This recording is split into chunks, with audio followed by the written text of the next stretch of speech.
ಕುವೆಂಪು ಪ್ರತಿಷ್ಠಾನದಲ್ಲಿ ಕಳೆದ ಕೆಲವು ದಿನಗಳ ಹಿಂದೆ ನಡೆದಂಥ ಒಂದು ಮದುವೆ ಮಂತ್ರಮಾಂಗಲ್ಯದ ಎಲ್ಲ ಸೂತ್ರಗಳನ್ನ ಧೂಳಿಪಟ ಮಾಡಿಬಿಟ್ಟಿದೆ. ಅದ್ದೂರಿ ಮದುವೆ ಮಾಡಲಾಗಿದೆ, ಅಲ್ಲಿ ಅದ್ದೂರಿ ಮದುವೆ ನಡೀತು ಅನ್ನೋ ಆರೋಪದ ಹಿನ್ನೆಲೆಯಲ್ಲಿ ಅವರು ಮನಸ್ಸಿಗೆ ನೋವು ಮಾಡಿಕೊಂಡು ರಾಜೀನಾಮೆ ಕೊಟ್ಟರು. ಅಲ್ಲಿ ಮಂತ್ರಮಾಂಗಲ್ಯದ ಸೂತ್ರವನ್ನು ಮೀರಲಾಯ್ತಾ? ಕುವೆಂಪು ಆಧ್ಯಾತ್ಮವನ್ನು ಯಾವತ್ತೂ ನಿರಾಕರಿಸ್ತಿಲ್ಲ. ಮಂತ್ರಮಾಂಗಲ್ಯದ ಒಂದು ಸೂತ್ರದಲ್ಲಿ ಅದಿದೆ. ಸಿನಿಮಾದವರು ಈ ಮಂತ್ರಮಾಂಗಲ್ಯದಿಂದ ಕಲ್ತ್ಕೊಳ್ಳಿ. ಈಗ ಅದ್ದೂರಿ ಮದುವೆ ಆಗ್ತಾ ಇರೋದು ಸಿನಿಮಾದವರಿಲ್ಲ. ಎಲ್ಲರೂ ಕನಸಿರೋದು ತಪ್ಪು ಅಂತ ನೀವೇ ಯಾಕೆ ಹೇಳ್ತೀರ? ಅವ್ರಿಗೊಂದು ಕನಸು. ಮಲೆನಾಡಿನ ಕುಪ್ಪಳ್ಳಿ ಅಂತಹ ಜಾಗದಲ್ಲಿ ನೀವು ಲೈಟ್ ಇಲ್ಲ ಅಂತಂದ್ರೆ ನಿಮ್ಗೆ ಅಟ್ಲೀಸ್ಟ್ ಊಟ ಮಾಡೋಕ್ಕಾಗಲ್ಲ. ಈ ಅದ್ದೂರಿ ವಾದ್ಯಗೋಷ್ಠಿ ಹಾಡಿರೋದು ಯಾರು? ಅರ್ಚನಾ ಉಡುಪ. ಹಾಡಿರೋದು ಯಾವುದು? ಕುವೆಂಪು ಕವಿತೆ. ಯಾವ ವಾದ್ಯಗಳೂ ಇಲ್ಲ. ಇದು ಮದುವೆ ಆಚರಣೆಯಲ್ಲೇ ಇದೆ. ಈ ರೆಸಾರ್ಟ್ಗಳಿಗೆಲ್ಲ ಕುಪ್ಪಳ್ಳಿಯ ಮೇಲೆ ಒಂದು ಕಣ್ಣು. ಕುವೆಂಪು ಗೀತೆಗಳನ್ನು ಹಾಡೋದು ತಪ್ಪು ಅಂತಂದ್ರೆ ಇದು ಹೆಂಗೆ ನೀವು ಕುಪ್ಪಳ್ಳಿಯಲ್ಲಿ? ಮಂತ್ರಮಾಂಗಲ್ಯ ಕಳೆದ ಕೆಲವು ದಿನಗಳಿಂದ ರಾಜ್ಯದಲ್ಲಿ ಈ ಬಗ್ಗೆ ಚರ್ಚೆ ಆಗ್ತಾ ಇದೆ. ಆಡಂಬರದ ಮದುವೆ, ಅದ್ದೂರಿಯ ಮದುವೆ, ಅತ್ಯಂತ ಸಾಂಪ್ರದಾಯಿಕ ಮದುವೆ ಹೆಸರಿನಲ್ಲಿ ಆಗುವಂತಹ ಅನಾಚಾರಗಳು, ಇವೆಲ್ಲವುಗಳನ್ನು ಮೀರಿದಂತಹ ಮದುವೆ ಸಂಪ್ರದಾಯಗಳು ನಮ್ಮಲ್ಲಿ ಬರಬೇಕು ಅನ್ನುವಂಥ ಉದ್ದೇಶದಿಂದ ಕುವೆಂಪು ನಮ್ಮ ರಾಜ್ಯದ ಜನತೆಗೆ ಕೊಟ್ಟಂತಹ ಒಂದು ಕೊಡುಗೆ ಅಂತಂದರೆ ಅದು ಮಂತ್ರಮಾಂಗಲ್ಯ. ಈ ಮಂತ್ರಮಾಂಗಲ್ಯದ ಅನುಸಾರವಾಗಿ ಮದುವೆ ಮಾಡಿಕೊಳ್ಳುವವರು ಸರಳವಾಗಿ ಮದುವೆ ಮಾಡಿಕೊಳ್ಬೇಕು. ಎಲ್ಲ ಜಾತಿ ಎಲ್ಲೆಗಳನ್ನು ಮೀರಿರಬೇಕು. ದೇವರನ್ನು ನಂಬುವವರು ನಂಬಬೇಕು, ದೇವರನ್ನು ನಂಬದೇ ಇರೋರು ನಂಬಬಾರದು. ಈ ರೀತಿ ಕೆಲವು ಸರಳ ಸೂತ್ರಗಳನ್ನು ಇಟ್ಟುಕೊಂಡು ಕುವೆಂಪು ಅವರು ನಮಗೆ ಮಂತ್ರಮಾಂಗಲ್ಯದ ಒಂದಷ್ಟು ಸಿದ್ಧ ಸೂತ್ರಗಳನ್ನು ಕೊಟ್ಟರು. ಇದು ನಾಡಿನ ಜನತೆಗೆ ಅನುಕೂಲ ಕೂಡ ಆಗ್ತಾ ಇದೆ. ಇದರಂತೆಯೇ ಹಲವಾರು ಮಂದಿ ಮಂತ್ರಮಾಂಗಲ್ಯದ ಅನುಸಾರವೇ ಮದುವೆ ಕೂಡ ಆಗಿದ್ದಾರೆ. ಸೊ ಈಗ ಈ ಮಂತ್ರಮಾಂಗಲ್ಯ ಯಾಕೆ ವಿವಾದಕ್ಕೆ ಒಳಗಾಯಿತು? ಕುವೆಂಪು ಪ್ರತಿಷ್ಠಾನದಲ್ಲಿ ಕಳೆದ ಕೆಲವು ದಿನಗಳ ಹಿಂದೆ ನಡೆದಂಥ ಒಂದು ಮದುವೆ ಮಂತ್ರಮಾಂಗಲ್ಯದ ಎಲ್ಲ ಸೂತ್ರಗಳನ್ನು ಧೂಳಿಪಟ ಮಾಡಿಬಿಟ್ಟಿದೆ. ಅದರ ಮಂತ್ರಮಾಂಗಲ್ಯದ ಸೂತ್ರಗಳನ್ನೆಲ್ಲ ದಾಟಿ ಅದ್ದೂರಿ ಮದುವೆ ಮಾಡಲಾಗಿದೆ ಅನ್ನುವಂಥ ಆರೋಪಗಳು ಹಲವಾರು ಮಾಧ್ಯಮಗಳಲ್ಲಿ ಕೇಳಿಬಂತು. ಇದರ ಹಿನ್ನೆಲೆಯಲ್ಲಿ ಕುವೆಂಪು ಪ್ರತಿಷ್ಠಾನದ ಕಾರ್ಯದರ್ಶಿ ಕಡಿದಾಳ್ ಪ್ರಕಾಶ್ ಅವರು ತಮ್ಮ ಸ್ಥಾನಕ್ಕೆ ರಾಜೀನಾಮೆಯನ್ನು ಕೊಟ್ಟರು. ಸೊ ಮಂತ್ರಮಾಂಗಲ್ಯದ ಸೂತ್ರಗಳನ್ನು ಮೀರಿ ಅಲ್ಲಿ ಅದ್ದೂರಿ ಮದುವೆ ನಡೀತು ಅನ್ನೋ ಆರೋಪದ ಹಿನ್ನೆಲೆಯಲ್ಲಿ ಅವರು ಮನಸ್ಸಿಗೆ ನೋವು ಮಾಡಿಕೊಂಡು ರಾಜೀನಾಮೆ ಕೊಟ್ಬಿಟ್ರು. ವಾಸ್ತವವಾಗಿ ಅಲ್ಲಿ ಮಂತ್ರಮಾಂಗಲ್ಯದ ಸೂತ್ರವನ್ನು ಮೀರಲಾಯ್ತಾ? ಅದ್ದೂರಿ ಮದುವೆ ನಡೆದು ಹೋಯ್ತಾ? ಈ ಬಗ್ಗೆ ನಮ್ಮ ಜೊತೆ ಮಾತಾಡಲಿಕ್ಕೆ ಹಿರಿಯ ಪತ್ರಕರ್ತರಾದಂತಹ ಶ್ರೀಧರ ಮೂರ್ತಿಯವರು ನಮ್ಮ ಜೊತೆ ಇದ್ದಾರೆ. ನಾನು ಶ್ರೀಧರ ಮೂರ್ತಿಗಳನ್ನು ಸ್ವಾಗತಿಸ್ತೇನೆ. ಶ್ರೀಧರ ಮೂರ್ತಿಗಳಿಗೆ ಸ್ವಾಗತ. ನಮಸ್ಕಾರ ಸರ್. ನಮಸ್ಕಾರ. ಸೊ ಕುವೆಂಪು ಪ್ರತಿಷ್ಠಾನ ಹಲವಾರು ದಿನಗಳಿಂದ ಒಂದಷ್ಟು ಈಗ ವಿವಾದದಲ್ಲಿದೆ. ಸೊ ಈ ಮಂತ್ರಮಾಂಗಲ್ಯದ ವಿಚಾರದಲ್ಲಿ ಕುವೆಂಪು ಪ್ರತಿಷ್ಠಾನದ ಬಗ್ಗೆ ಮತ್ತು ಕಾರ್ಯದರ್ಶಿಗಳ ಬಗ್ಗೆ ಬಂದಿರುವಂತಹ ಆರೋಪಗಳ ಹಿನ್ನೆಲೆಯಲ್ಲಿ ನೋಡೋದಾದರೆ ಈ ವಿಚಾರವನ್ನು ನೀವು ಹೇಗೆ ವಿಶ್ಲೇಷಣೆ ಮಾಡ್ತೀರಿ? ಇದು ಬಹಳ ಮುಖ್ಯವಾಗಿ ನನಗೇನು ಇದಕ್ಕಿರುವ ಅರ್ಹತೆ ಅಂದರೆ, ಯಾವ ವಿವಾದಕ್ಕೆ ಒಳಗಾಗಿದೆಯೋ ಆ ಹುಡುಗಿ ಕೂಡ ನನಗೆ ಗೊತ್ತು, ಅವ್ರ ಕುಟುಂಬದವ್ರು ಕೂಡ ಗೊತ್ತು. ಮತ್ತು ಅವರು ಈ ಆದರ್ಶಗಳನ್ನು ತಮ್ಮ ಕುಟುಂಬದಲ್ಲಿ ಎಷ್ಟರ ಮಟ್ಟಿಗೆ ಪರಿಪಾಲಿಸ್ಕೊಂಡು ಬಂದಿದ್ದಾರೆ ಅನ್ನೋದು ಕೂಡ ಗೊತ್ತು. ಆದುದರಿಂದ ಈ ತಪ್ಪು ಅಲ್ಲಿ ಆಗೋಕ್ಕೆ ಸಾಧ್ಯ ಇಲ್ಲ ಅನ್ನೋದು, ನಾನು ತುಂಬ ಹತ್ತಿರದಿಂದ ಆ ಕುಟುಂಬವನ್ನು ಬಲ್ಲ ಕಾರಣದಿಂದ ನಾನು ಅವರಿಂದ ನೇರವಾಗಿ ಅಲ್ಲ, ಮದುವೆಗೆ ಹೋದವರಿಂದ ನೇರವಾಗಿ ಫೋಟೋಗಳನ್ನು ತರಿಸ್ಕೊಂಡು ಮತ್ತೊಂದನ್ನು ತರಿಸ್ಕೊಂಡು ಏನು ನಡೆದಿದೆ ಅನ್ನೋದನ್ನು ವಿಶ್ಲೇಷಣೆ ಮಾಡೋದಕ್ಕೆ ಪ್ರಯತ್ನ ಪಟ್ಟಿದ್ದೆ. ಒಂದು ಯಾವುದು, ಇವರು ಕಡಿದಾಳ್ ಪ್ರಕಾಶ್ ಅವರಿಗೆ ಹತ್ತಿರದ ಸಂಬಂಧಿ ಕೂಡ ಹೌದು. ಸೊ ಅಲ್ಲಿ ಮುಖ್ಯವಾಗಿ ಪತ್ರಿಕೆಗಳಲ್ಲಿ ಬಂದ ಆರೋಪ ಏನಂದರೆ, ತಮ್ಮ ಕುಟುಂಬದವರಿಗೆ ನಿಯಮವನ್ನು ಮೀರೋದಕ್ಕೆ ಅವರು ಅವಕಾಶ ಮಾಡಿಕೊಟ್ಟಿದ್ದಾರೆ ಅಂತ ಹೇಳಿ ಅವರು ಕಡಿದಾಳ್ ಪ್ರಕಾಶ್ ಅವರು ಕೂಡ ಪ್ರಾಂಜಲವಾಗಿ ಹೌದು ನನ್ನ ಕುಟುಂಬದವರು ಹೌದು ಅವರು ಅನ್ನೋದನ್ನು ಒಪ್ಕೊಂಡಿದ್ದಾರೆ. ಆಮೇಲೆ ಅಲ್ಲಿ ಮೀರಲಾಗಿತ್ತು ಅನ್ನೋದ್ರ ಬಗ್ಗೆ ಒಂದೇ ಒಂದು ವಾಕ್ಯ ಇರೋದು, ಅಲ್ಲಿ ಸ್ವಲ್ಪ ವಿದ್ಯುತ್ ಬೆಳಕು ಜಾಸ್ತಿ ಇತ್ತು ಅನ್ನೋದು ಕಡಿದಾಳ್ ಪ್ರಕಾಶ್ ಹೇಳಿದ್ದಾರೆ. ಯಾರೋ ಟಿವಿ ಚಾನಲ್ ಒಂದು ರೆಕಾರ್ಡ್ ಮಾಡ್ಕೊಂಡು ನೋಡಿ ಅವರೇ ಒಪ್ಕೊಂಡಿದ್ದಾರೆ ತಪ್ಪಾಗಿದೆ ಅಂತ ಹೇಳಿ ಮಾತಾಡ್ತಾ ಇದ್ದಾರೆ. ಮದುವೆ ಅಂದ ತಕ್ಷಣ ವಿದ್ಯುತ್ ಆ ರೀತಿಯ ಕಲ್ಪನೆ ಬಂದಿದೆ. ಆಮೇಲೆ ಇನ್ನೊಂದು ಚಾನಲ್ನಲ್ಲಿ ಯಾವುದೋ ಹೋಮ್ ಸ್ಟೇ ಫೋಟೋಗಳನ್ನು ತೋರಿಸಿ ಇಲ್ಲಿ ನಾನ್ ವೆಜ್ನೆಲ್ಲ ಮಾಡಿದ್ರು ಮತ್ತೊಂದು ಅಂತೆಲ್ಲ ತೋರಿಸಿದ್ದಾರೆ. ಅದೆಲ್ಲ ಫ್ಯಾಬ್ರಿಕೇಟೆಡ್ ಫೋಟೋಸ್.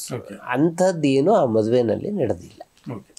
ಈ ಮಂತ್ರಮಾಂಗಲ್ಯಕ್ಕೆ ಸಂಬಂಧಪಟ್ಟಂಗೆ 1960ರಲ್ಲಿ ಕುವೆಂಪು ಬಹಳ ಮಲೆನಾಡಿನಿಂದ ಬಂದು ಮೈಸೂರಿಗೆ ಬಂದು ವಿಶ್ವವಿದ್ಯಾಲಯದ ಉಪಕುಲಪತಿಗಳು, ರಾಷ್ಟ್ರಕವಿಗಳು, ವಿಶ್ವಕವಿಗಳಾಗುವ ಎತ್ತರಕ್ಕೆ ಏರಿದವರು.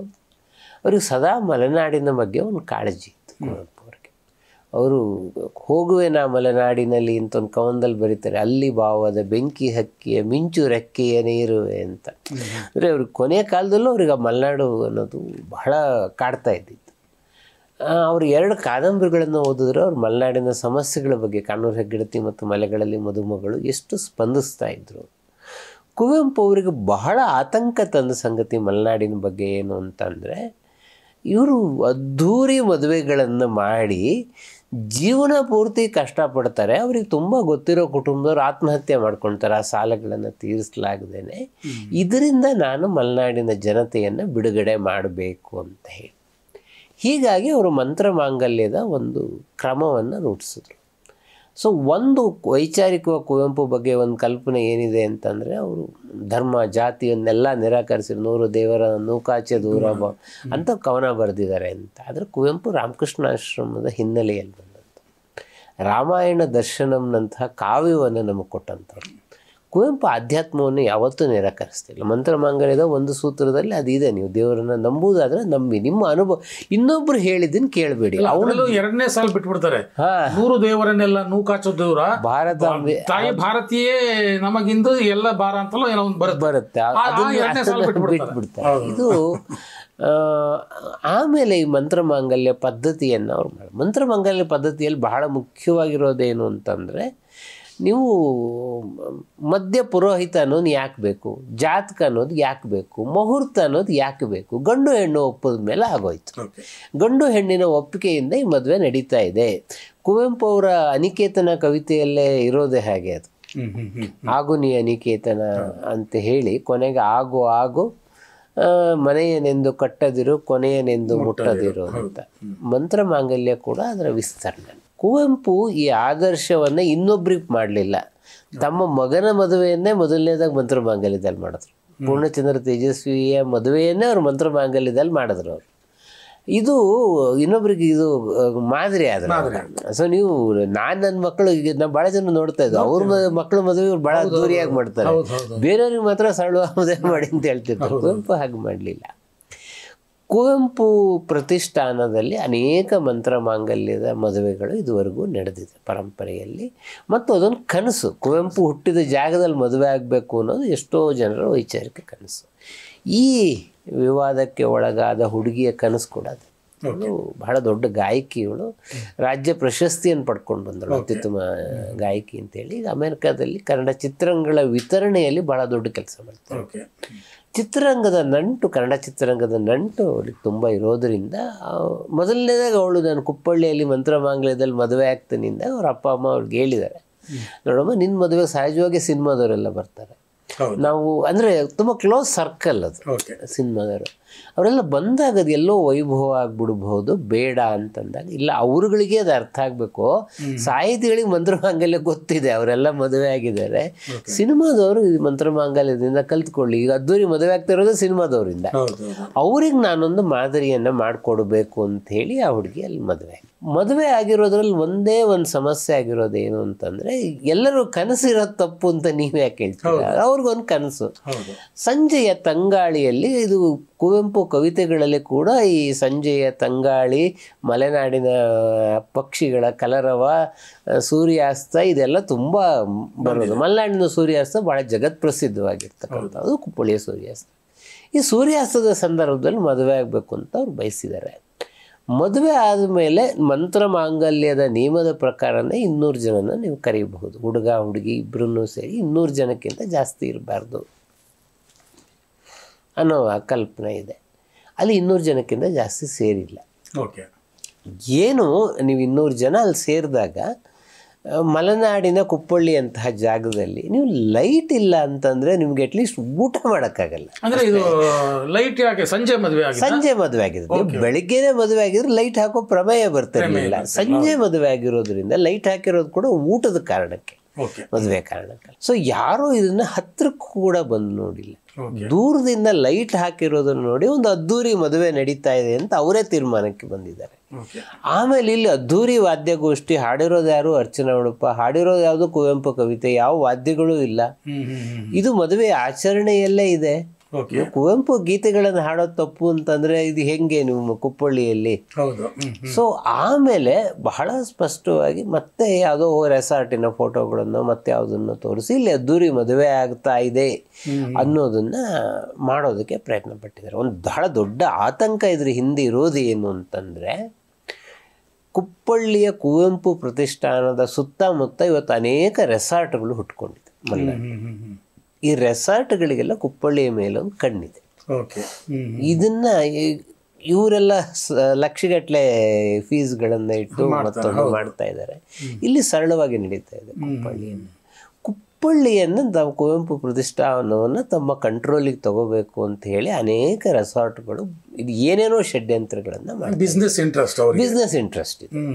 ಸೊ ಇದು ಕೂಡ ಇದರ ಒಂದು ಭಾಗ ಅಂತ ಅನಿಸುತ್ತೆ ನನಗೆ. ಇದರಲ್ಲಿ ಬಹಳ ದೊಡ್ಡ ಆತಂಕ ಏನು ಅಂತಂದರೆ, ಲೈಟ್ ಹಾಕಿದ ಒಂದೇ ಒಂದು ವಿಷಯವನ್ನು ಇಟ್ಕೊಂಡು ಒಂದು ಪತ್ರಿಕೆ ಸಂಪಾದಕೀಯ ಬರೆಯುತ್ತೆ. ಸಂಪಾದಕೀಯ ಬರೆಯುವಾಗ ಮದುವೆ ಆದವ್ರನ್ನ ಅಟ್ಲೀಸ್ಟ್ ಕೇಳ್ಬೋದಾಗಿತ್ತು, ನೀವು ಅದನ್ನ ನಿಯಮಗಳನ್ನು ಉಲ್ಲಂಘಿಸಿದ್ರ ಅಂತ ಹೇಳಿ. ಇದ್ರ ಇನ್ನೊಂದು ದೊಡ್ಡ ಅಪಾಯವನ್ನು, ಒಬ್ಬ ಹುಡುಗಿ ಆದರ್ಶವನ್ನು ಇಟ್ಕೊಂಡು, ಚಿತ್ರರಂಗದವ್ರಿಗೆ ನಾನು ಆದರ್ಶ ಹೇಳ್ತೀನಿ ಅಂತ ಹೇಳಿರೋ ಹುಡುಗಿಯ ಮದುವೆಯನ್ನು ನೀವು ವಿವಾದ ಮಾಡಿದ್ರೆ ನಾಳೆ ಚಿತ್ರರಂಗದವ್ರು ಯಾವ ಆದರ್ಶವನ್ನು ನಿಮ್ಮಿಂದ ಕಲಿತಾರೆ ಅಲ್ವಾ? ನೀವೊಂದು ಆದರ್ಶವನ್ನು ಕೊಲ್ತಾ ಇದ್ರು ಹೀಗೆ ಮಾಡೋದ್ರ ಮೂಲಕ. ಅಂದರೆ ಆಡಂಬರದ ಮದುವೆ ಅನ್ನೋದು ಹೆಚ್ಚಾಗಿ ಕಂಡು ಬರೋದೇ ಚಿತ್ರರಂಗದ ವ್ಯಕ್ತಿಗಳಿಂದ. ಇಲ್ಲಿ ಏನೋ ಒಂದು ಹುಡುಗಿ ಅದನ್ನ ಶುರು ಮಾಡಿದ್ಲು. ಚಿತ್ರರಂಗದವ್ರು ಕೂಡ ಈ ತರದ ಮಂತ್ರಮಾಂಗಲ್ಯದ ಕಲ್ಪನೆಯನ್ನು ನೋಡ್ಕೊಳ್ಳಿ, ಕಲ್ತ್ಕೊಳ್ಳಿ. ಚಿತ್ರರಂಗದ ಬಹಳ ದೊಡ್ಡ ನಟ ನಟಿಯರು ಬಂದಿದ್ದಾರೆ ಮದುವೆಗೆ. ಸೊ ಅವರೆಲ್ಲ ಇದನ್ನ ನೋಡಿ ಕಲ್ತ್ಕೊಳ್ಬಹುದಾಗಿತ್ತು. ಈಗ ನಾಳೆ ಹಿಂಗ್ ವಿವಾದ ಆದ್ರೆ ಅವ್ರು ಏನ್ ಕಲ್ತ್ಕೊಳ್ತಾರೆ? ನೀವೇ ತಪ್ಪು ಮಾದರಿ ಸೃಷ್ಟಿ ಮಾಡ್ಕೊಟ್ಟಂಗಾಗುತ್ತಲ್ಲ. ಇದು ಒಂದನೇದು. ಎರಡನೇದು ಬಹಳ ಮುಖ್ಯವಾಗಿ ನಾನು ಹೇಳ್ಬೇಕಾಗಿರೋದು ಏನು ಅಂದ್ರೆ, ನಮ್ಮಲ್ಲೊಂದು ಕಲ್ಪನೆ ಇದೆ, ಸರಳವಾಗಿ ಮದುವೆ ಆಗಬೇಕು ಅಂದರೆ ಸಂಭ್ರಮದ ಇರಬಾರ್ದು ಅಲ್ಲಿ ಅಂತಿಲ್ಲ. ಅದು ಮದುವೆ, ಅದು ಜೀವನದಲ್ಲಿ ನೀವು ಹೆಂಗೆ ಮದುವೆ ಆಗಲಿ, 20 ಜನ ಬಂದಿರಲಿ, ನೀವು ಯಾವುದೋ ಕೋರ್ಟ್ನಲ್ಲಿ ಓದ್ ತಗೊಂಡು ಹಾಗೆ ಬಹಳ ಗಂಭೀರವಾಗಿ ನಿಂತ್ಕೊಂಡು ಮಾಡಬೇಕು ಅಂತ ನೀವು ನಿರೀಕ್ಷೆ ಮಾಡೋದೇ ತಪ್ಪು. ನನ್ನ ಪ್ರಕಾರ ಮದುವೆ ಅನ್ನೋದೇ ಒಂದು ಸಂಭ್ರಮ. ನಾನು ಅದಕ್ಕೆ ನಿಮ್ಗೊಂದು 20 ಜನ ಇರಲಿ, 2,000 ಜನ ಇರಲಿ, ಮದುವೆ ಅನ್ನೋದು ಅವ್ರ ವೈಯಕ್ತಿಕ ಜೀವನದಲ್ಲಿ ಒಂದು ದೊಡ್ಡ ತಿರುವು. ಈ ಸಂಭ್ರಮವನ್ನು ನೀವು ಯಾಕೆ ಕಿತ್ಕೊಳ್ಳೋಕೆ ಹೋಗ್ತಾ ಇದ್ದೀರಿ? ಸೊ ಅವನು ಯಾರೋ ಬೇಂದ್ರೆಗೆ ಹಿಂಗೆ ಪ್ರಶ್ನೆ ಕೇಳಿದ್ರಂತೆ, ಬಹಳ ಬಡತನ ಇದೆ ನಿಮಗೆ, ಬಡತನದಾಗಿರೋ ಖುಷಿ ನಿಂಗೇನೋ ಗೊತ್ತಿದೆ ಮಂಗ ಹೋಗಲೇ ಅಂದಿದ್ರಂತೆ ಅವ್ರು. ಅಂದರೆ ನಿಮ್ಗೆ ಆ ಬಡತನದಲ್ಲಿ ಒಂದು ಸಂತೋಷ ಇದೆ. ಉಪ್ಪು ನೀರು ಕುಡಿದ್ರು ಅವ್ರು ಬಹಳ ಖುಷಿಯಾಗಿರ್ತಾರೆ. ಸೊ ನೀವು ಆ ಖುಷಿ ಮೇಲೆ ಕಣ್ಣು ಹಾಕ್ತೀರಿ. ನೀವು ಲಕ್ಷಗಟ್ಟಲೆ ದೊಡ್ಡ ಬಂಗ್ಲೆ ಇಟ್ಕೊಂಡ್ರೆ ಈ ಖುಷಿ ಸಿಕ್ಕಲ್ಲ ನಿಮ್ಗೆ. ಸೊ ನಿಮ್ಗೆ 200 ಜನನ ಕರೆದು ಮದುವೆನ ಅವ್ರು ಸಂಭ್ರಮ ಪಡ್ತಾರೆ. ಹೆಂಗ್ ಸರಳ ಮದುವೆ ಅಂತಂದ್ರೆ ಸಂಭ್ರಮ ಪಡೋದು ತಪ್ಪಾಗಿದ್ರೆ ಖಂಡಿತ ಇಲ್ಲ. ಸಂಭ್ರಮ ಪಡುವಂಥದ್ದೇ ಮದುವೆ ಅಂದ್ರೆ ಸಂಭ್ರಮ ಅಲ್ವಾ? ನನಗೆ ಬಹಳ ಪರಿಚಯ ಇರೋರು, ಅವರೊಂದು ಕಮ್ಯುನಿಸ್ಟ್ ಪಾರ್ಟಿಯ ಕಚೇರಿಯಲ್ಲಿ ಮದುವೆ ಆದರು. ಉದ್ದುದ್ದ 4 ಗಂಟೆ ಅಲ್ಲಿ ನಾಯಕರೆಲ್ಲ ಭಾಷಣ ಮಾಡಿದ್ರು. ಆಮೇಲೆ ಏನೋ ಉಪ್ಪಿಟ್ಟು ಕಾಫಿ ಕೊಟ್ಟು ಮದುವೆಯನ್ನು ಮುಗಿಸಿ. ಭಾಷಣ ಅಂದ್ರೆ ಅದೇನು ಬಹುಶಃ ಮದುವೆ ಪಾರ್ಟಿ ರಿಲೇಟೆಡ್ ಭಾಷಣ. ಅವರು ಎಷ್ಟೋ ವರ್ಷ ಆದ್ಮೇಲೆ ಹತ್ರ ಹೇಳ್ತಾ ಇರೋ, ಅದು ಏನು ನಮಗೆ ಮದುವೆ ಅಂತ ಅನ್ನಿಸ್ತಿಲ್ಲ, ಒಂದು ಪಾರ್ಟಿ ಪ್ರೋಗ್ರಾಮ್ ತರ ಆಗೋಯ್ತು ಅಂತೇಳಿ. ಇದು ಅಲ್ಲ ನಾನು ಹೇಳ್ತೀನಿ, ಒಮ್ಮೆ ಆಗುವಂಥದ್ದು. ನೀವು ಅದನ್ನ 4 ಗಂಟೆ ಮದುವೆ ಆಗುವುದನ್ನು ವಿರೋಧಿಸಿ 4 ಗಂಟೆ ಪಾರ್ಟಿ ಪ್ರೋಗ್ರಾಮ್ ಮಾಡಿದ್ರೆ ಏನು ಮಾಡ್ದಂಗಾಯ್ತು? ನೀವು ಏನು ರಿಪ್ಲೇಸ್ಮೆಂಟ್ ಕೊಟ್ಟಂಗಾಯ್ತು? ಈ ಸಂಭ್ರಮವನ್ನ ನೀವು ಸರಳತೆಗೆ ಜೋಡಿಸೋದೇ ತಪ್ಪು. ಖಂಡಿತ. ಮತ್ತೆ ಇಲ್ಲಿ ಇನ್ನೊಂದು ಮಾತುಗಳು ಕೇಳಿ ಬರ್ತಾ ಇದೆ, ಸೋಷಿಯಲ್ ಮೀಡಿಯಾದಲ್ಲೆಲ್ಲ ಟ್ರಾಲ್ ಆಗ್ತಿರುವಂಥದ್ದು. ಮೊನ್ನೆ ಡಾಲಿ ಧನಂಜಯ್ ಅವರ ಒಂದು ಮದುವೆನೂ ಬಹಳ ಅದ್ದೂರಿಯಾಗಿ ಆಯಿತು. ಬಡವರ ಮಕ್ಕಳು ಬೆಳಿಬೇಕು ಅನ್ನುವಂಥ ಹೇಳುವಂಥ ಡಾಲಿ ಧನಂಜಯ್ ಮಂತ್ರಮಾಂಗಲ್ಯದ ಆದರ್ಶಗಳನ್ನು ಬಿಟ್ಬಿಟ್ರು ಅನ್ನೋ ಥರದಲ್ಲೇ ಒಂದಷ್ಟು ಟ್ರಾಲ್ ಆದವು. ಈ ವಿಚಾರದಲ್ಲಿ ಏನು ಡಾಲಿ ಧನಂಜಯ್ಗೂ ಮಂತ್ರಮಾಂಗಲ್ಯಗೆ ಏನಾದರೂ ಸಂಬಂಧ? ಇಲ್ಲ, ಡಾಲಿ ಧನಂಜಯ್ ಎಲ್ಲೂ ಮಂತ್ರಮಾಂಗಲ್ಯದಲ್ಲಿ ನಾನು ಮದುವೆ ಆಗ್ತೀನಿ ಅಂತ ಹೇಳಿಲ್ಲ. ಸೊ ಇಲ್ಲಿ ಸಾರ್ವಜನಿಕ ಜೀವನದಲ್ಲಿ ನಮಗೊಂದು ಆಯ್ಕೆ ಇರುತ್ತೆ. ಸೊ ನೀವು ಯಾರೋ ಬಹಳ ಸರಳತೆಯನ್ನು ಮಾತಾಡ್ತಿದ್ದು ಮುಖ್ಯಮಂತ್ರಿ ಸರಳವಾಗಿ ಪ್ರಮಾಣ ವಚನ ಸ್ವೀಕಾರ ಮಾಡಲಿ ಅಂತ ನಾವು ನಿರೀಕ್ಷೆ ಮಾಡ್ಬೋದು. ಹಾಗೆ ಮಾಡದೇನೆ ಇವರು ಅದ್ದೂರಿಯಾಗಿ 50,000 ಜನ ಸೇರಿಸಿ ಪ್ರಮಾಣ ವಚನ ಸ್ವೀಕಾರ ಮಾಡಿದ್ರೆ ಹಾಗೆ ಮಾಡುವ ಎಲ್ಲ ಅಧಿಕಾರ ಅವರಿಗಿದೆ, ಸ್ವತಂತ್ರ ಅವರಿಗೆ. ಆ ಸ್ವತಂತ್ರವನ್ನು ನಾವು ಪ್ರಶ್ನೆ ಮಾಡೋಕ್ಕಾಗಲ್ಲ. ಮದುವೆ ಅನ್ನುವಂಥದ್ದು ತುಂಬಾ ತುಂಬಾ ವೈಯಕ್ತಿಕವಾಗಿ ಡಾಲಿ ಧನಂಜಯನ ವಿಷಯದಲ್ಲಿ ಕೂಡ ಅದು ವೈಯಕ್ತಿಕ ಆಯ್ಕೆ ಅಷ್ಟೇ. ಸೊ ಅವ್ರಿಗೆ ಯಾಕೆ ಆಯ್ಕೆಯನ್ನು ಮಾಡಿಕೊಂಡ್ರು ಅನ್ನೋ ಪ್ರಶ್ನೆಗೆ ಅವರೇ ಉತ್ತರ ಹೇಳಬೇಕು. ಹೌದು ಹೌದು. ಆಮೇಲೆ ನೀವು ಸರಳವಾಗಿ ಮದುವೆ ಆಗಬಹುದಾಗಿತ್ತು ಅಂತ ನಾವು ಹೇಳ್ಬೋದೇ ಹೊರತು ಆಗಲೇಬೇಕಿತ್ತು ಅಂತ ಹೇಳೋದಕ್ಕೆ ನಮ್ಗೆ ಯಾವ ಅಧಿಕಾರವೂ ಇಲ್ಲ. ಆಮೇಲೆ ನೀವು ಭಾರತದ ಸಂವಿಧಾನದಲ್ಲೇ ಮದುವೆ ಹೀಗೆ ಆಗಬೇಕು ಅನ್ನೋದು ಯಾವ ಕಾನೂನು ಇಲ್ಲ. ಅದರಿಂದ ಈ ಟ್ರಾಲ್ಗಳಿದೆಯಲ್ಲ ಇದು ವೈಯಕ್ತಿಕ ಅಭಿಪ್ರಾಯಗಳು, ಅದಕ್ಕಿಂತ ಜಾಸ್ತಿ ಇದನ್ನ ಇನ್ನೇನು ವಿಶ್ಲೇಷಣೆ ಮಾಡೋಕ್ಕಾಗಲ್ಲ. ಅಂದರೆ ಒಟ್ಟಾರೆಯಾಗಿ ಇದು ಒಂದು ಘಟನೆಯಿಂದ ಅಂದರೆ ಈ ಒಂದು ಮದುವೆಯಿಂದ ಮಂತ್ರಮಾಂಗಲ್ಯದ ಬಗ್ಗೆ ಇನ್ನಷ್ಟು ವಿವರಗಳು ನಮ್ಮ ನಾಡಿನ ಜನಕ್ಕೆ ಗೊತ್ತಾಗಿ ಮತ್ತೊಂದಿಷ್ಟು ಏನು ಕುವೆಂಪು ಹೇಳಕ್ಕೆ ಪ್ರಯತ್ನ ಪಟ್ಟಿದ್ರು ಅನ್ನೋದು ಹೆಚ್ಚು ಆಚರಣೆ ಆಗಬೇಕು. ಆಮೇಲೆ ನನಗೆ ಬಹಳ ಮುಖ್ಯವಾಗಿ ಮಲೆನಾಡು ಇವತ್ತು ಬಹಳ ದೊಡ್ಡ ಆತಂಕದ ಸ್ಥಿತಿಯಲ್ಲಿದೆ. ಮಲೆನಾಡಿಗರಿಂದಲ್ಲ, ಮಲೆನಾಡಿಗೆ ಹೊರಗಡೆ ಬರ್ತಾ ಅವರಿಂದ 2-3 ಥರ ಕಸ್ತೂರಿ ರಂಗನ್ ವರದಿ ಬಂದರೆ ಏನಾಗುತ್ತೋ ಅನ್ನೋ ಆತಂಕದ ಜೊತೆಗೆ ಒಂದು ಸರ್ವೆಯ ಪ್ರಕಾರ ಮಲೆನಾಡಿನಲ್ಲಿರುವ 4% ಜನ ಪ್ರತಿದಿನವೂ ಮಲೆನಾಡಿಗೆ ಬರ್ತಾ ಇದ್ದಾರೆ ಪ್ರವಾಸಿಗಳಾಗಿ. ಇದು ಮಲೆನಾಡಿನ ಅತ್ಯಂತ ಸೂಕ್ಷ್ಮ ಪರಿಸರ, ಸಹ್ಯಾದ್ರಿ ಘಟ್ಟದ ಅತ್ಯಂತ ಸೂಕ್ಷ್ಮ ಪರಿಸರವನ್ನು ಹಾನಿ ಮಾಡ್ತಾ ಇದ್ದಾರೆ.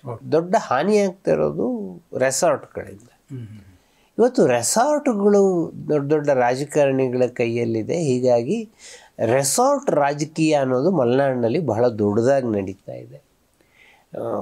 ಕುಪ್ಪಳ್ಳಿ ಪ್ರತಿಷ್ಠಾನದಂತಹ ಕೇಂದ್ರ ಕೂಡ ನಾಳೆ ಈ ರೆಸಾರ್ಟ್ ರಾಜಕೀಯಕ್ಕೆ ಬಲಿಯಾಗ್ಬಿಟ್ರೆ ಇಡೀ ಮಲೆನಾಡಿನ ಸ್ಥಿತಿನೇ ಆತಂಕವಾಗಿರುತ್ತೆ. ಮಲೆನಾಡಿಗರಾಗಿ ನಾವು ವಹಿಸಬೇಕಾದ ಎಚ್ಚರಿಕೆ ಏನು ಅಂದರೆ ಕುವೆಂಪು ಪ್ರತಿಷ್ಠಾನವನ್ನು ಆರೋಗ್ಯಕರವಾಗಿ ಉಳಿಸ್ಕೊಳ್ಳೋದು. ಅಲ್ಲಿಗೆ ಸದ್ಯಕ್ಕಿರ್ತಕ್ಕಂಥ BL ಶಂಕರ್ ಅಂತ ಅಂದವರು ಬಹುಶಃ ಎಲ್ಲ ಹೌದು ಆರೋಗ್ಯಕರವಾಗಿ ಹಂಪ ನಾಗರಾಜಯ್ಯ ಮುಂದಿದ್ದರು. ಇದುವರೆಗೂ ಯಾರು ಕುವೆಂಪು ಪ್ರತಿಷ್ಠಾನವನ್ನು ನೋಡ್ಕೊಂಡು ಬಂದಿದ್ದಾರೋ ಅವರು ಅದನ್ನು ಆರೋಗ್ಯಕರವಾಗಿ ಉಳಿಸ್ಕೊಂಡು ಕುವೆಂಪು ಚಿಂತನೆಗಳನ್ನು ಬೆಳೆಸೋದಕ್ಕೆ ಅದನ್ನು ಇಟ್ಕೊಂಡು ಬಂದಿದ್ದಾರೆ. ಅವರಿಗೂ ನಾವು ಒಂದು ನೈತಿಕ ಬೆಂಬಲವಾಗಿ ನಿಂತ್ಕೊಳ್ಬೇಕು. ಈ ಥರದೊಂದು ಘಟನೆ ನಡೆದಾಗ ಇಲ್ಲ ಕುವೆಂಪು ಪ್ರತಿಷ್ಠಾನದ ತಪ್ಪಿಲ್ಲ, ಇದರಲ್ಲಿ ನಡೆದಿರೋ ವಿಶ್ಲೇಷಣೆ ತಪ್ಪಾಗಿದೆ ಅನ್ನೋದನ್ನು ಬಹುಶಃ ಗಟ್ಟಿಯಾದ ಮಾತಲ್ಲಿ ಹೇಳಬೇಕು ಅಂತ ಅಂದ್ಕೊಂಡಿದ್ದೀನಿ. ಸೊ ಒಟ್ಟಾರೆಯಾಗಿ ಮಂತ್ರಮಾಂಗಲ್ಯದ ವಿಚಾರ ಕೇವಲ ವೈಚಾರಿಕತೆಗಷ್ಟೇ ಸೀಮಿತ ಆಗಿಲ್ಲ, ಮಲೆನಾಡಿನ ಒಂದು ಆ ಸೂಕ್ಷ್ಮತೆಯನ್ನು ಉಳಿಸಿಕೊಳ್ಳೋದಕ್ಕೂ ಅದು ಮಂತ್ರಮಾಂಗಲ್ಯ ಯಾವ ರೀತಿ ಕಾರಣ ಆಗುತ್ತೆ ಅನ್ನುವಂಥದ್ದನ್ನು ನೀವು ವಿವರವಾಗಿ ಇವಾಗ ಹೇಳಿದಿರಿ. ನಿಮ್ಮ ಈ ಎಲ್ಲ ವಿವರಣೆಗೆ ಧನ್ಯವಾದಗಳು ಶ್ರೀಧರ್ ಮೂರ್ತಿ. ನಮಸ್ತೆ.